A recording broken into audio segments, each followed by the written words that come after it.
From the Albuquerque Journal, this is the leading news. I'm Gino Gutierrez. It's Thursday, April 9th.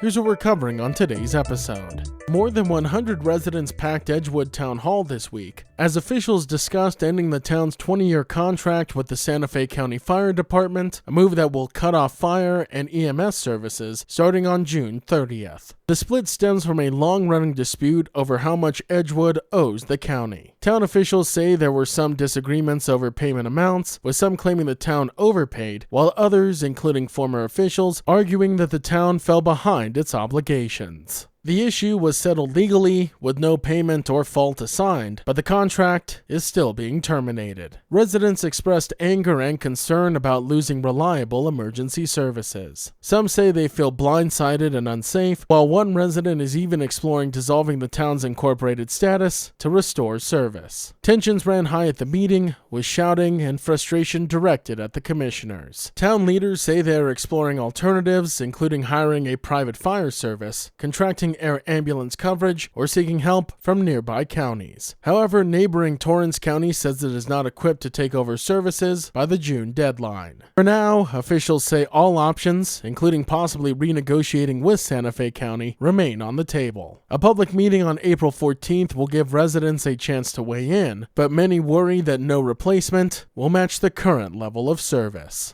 New Mexico Attorney General Raul Torres released a sweeping report accusing the state's Children's Youth and Families Department, or CYFD, of systematic failures that have put children at risk. The investigation was highlighted by tragic cases like 1-year-old Isabel, who died after being returned to her abusive home despite earlier success in foster care. The report identified 8 major issues, including poor leadership, staff instability, premature reunification of children with unsafe families, lack of protection for drug-exposed infants, and strained relationships with law enforcement. Torres also filed a lawsuit accusing CYFD of misusing confidentiality laws to hide mistakes, block oversight, and intimidate whistleblowers. CYFD officials pushed back, saying many problems have already been addressed under new leadership, including hiring more staff and improving training. Governor Michelle Lujan Grisham echoed that sentiment, calling the report a reflection of past conditions. Law enforcement leaders supported the findings, saying children are often left in dangerous situations despite clear warning signs. Torres argued that prioritizing family reunification over child safety is a core problem, and warned that failures in the system contribute to long-term public safety issues. He's calling for major legislative reform and stronger leadership to overhaul the agency.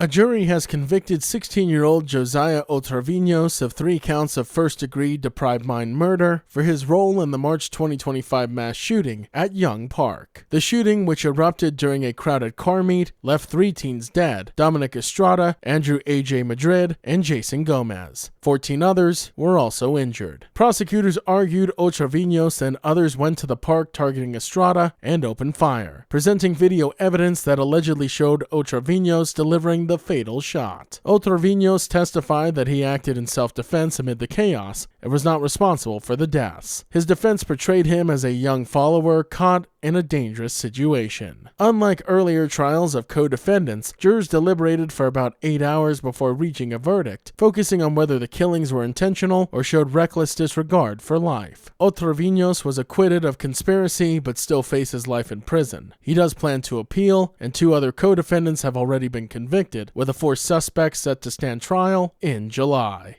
And in sports news, new University of New Mexico women's basketball coach Amy Egan was officially introduced at the pit, receiving a warm, game-like welcome from fans and university leaders. Just days into the job, Egan is already moving quickly, hiring staff, meeting with current players, and working through the transfer portal to build next season's roster. Egan says she hopes to retain much of the existing team, but also at the same time, UNM is targeting key additions, especially at the center position, to fit Egan's Princeton-style offense, which emphasizes ball movement and versatility. While offense will be evolving, Egan made it clear that her philosophy starts with defense, calling it the foundation for winning. She also expressed confidence that UNM can compete in the modern NIL and transfer portal landscape, citing strong institutional support. Egan plans to prioritize in-state recruiting and lean on the Lobos' passionate fan base as a major advantage, saying that the program's community and atmosphere make it a special place to play.